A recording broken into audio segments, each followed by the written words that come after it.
Good afternoon, Goddard High School internship students. Today I'm going to show you how to use the community to turn your stuff in. You will get access to this community once you join the class or when you come the first day. Um, and so once you get in, this is what it'll look like. This is the area or the side tab where the course syllabus is located, and you can see the internship guidelines. It says 2015-2016 here, but this has been updated. This is just an image of a document that I use, but the document itself is actually updated. Um, as you keep looking down, there's another side tab for end of class paper, and this is the paper you will get some instructions and complete this towards the end of the semester. Um, Usually in the last 3 weeks I offer this, and this does count as your final, so you will need to complete it. And it has all the instructions provided there. As far as turning things in, you have two things that you need to do for me. The first thing is a weekly form. All right, and what that means is I've created a Google form for you to fill out. It's located right here, an internship response form. All you have to do is click on this link and then fill this information in for each week that you're reporting. All right, and it's pretty straightforward, pretty simple. And this is my first check as to whether you're working or not working. At the very bottom, you'll notice for the week, I want you to give me a little bit of a breakdown of how your week went.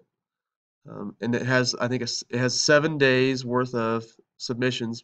Do you need to use all 7 every time?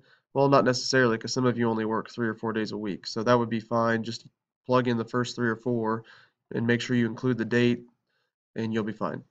Okay, and then we can go from there. So that's the first piece of evidence I need from you. The second piece of evidence is a image or a posting of a schedule or a pay stub, and you will actually come in when you submit those and you will post those to your name over here on the side.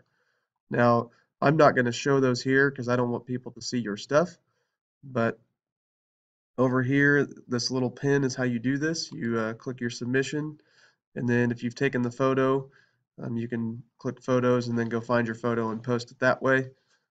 If you've saved it as a link in your Google Drive, you can add the link here, and then you would go from there.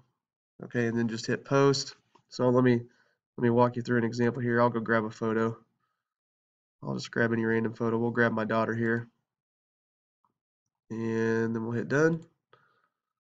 And let's say this was my schedule. I realize it's totally different. And then you're going to hit post, and then you would select your name, whoever you are, and then you would hit send, and it would send it. Okay. I'll put discussion just to give you an example of what it looks like after that, and it sent it to discussion. Okay. So that is it. That is all you have to do to submit your work for the internship. It's pretty straightforward. It's not real complicated.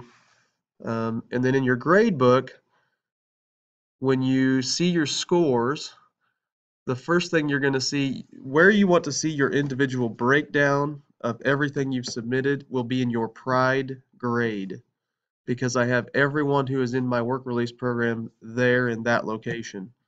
All right. And then you'll also have grades, a summation grade or a summarized grade from that Pride grade in your hours that you take for Pride. So for I can't really show you here because it would show everybody's grade, and that would be a violation of your privacy. But if you go into your grade book and you first look at Pride, that's going to have the breakdown of everything you've turned in. And then whatever that total grade is in Pride, it will be the exact same for, let's say you had hours 5, 6, and 7 off to go work. It would be the exact same percentage. All right. And I try to update those quarterly, and some of you will be on top of things, and some of you will need to get caught up because you've got behind.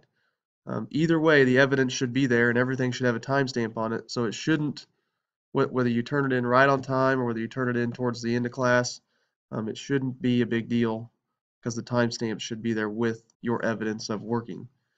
If you can't prove that you worked at a certain date or time, I can't accept it. Okay, so if that's not on your forms that you're submitting, then it's not something that I can put in for a grade. So I hope that helps you understand what you need to do for this class. Really simple, just to review again. You have to fill out the weekly form on the Google form here in the community. Number two, you need to submit some kind of schedule or pay stub to prove that you are working. And number three, the grades that you receive will be found in your Pride grade, and then the total of that Pride grade that you can also see there will be also replicated in your hours. Let's say it was 4, 5, 6 were the hours that you had off. Okay? Hopefully that makes sense. If you do have any questions or concerns, please feel free to meet with me. I'd be happy to show you how it all works. Um, and we'll go from there. All right, thank you for your time and have a wonderful day.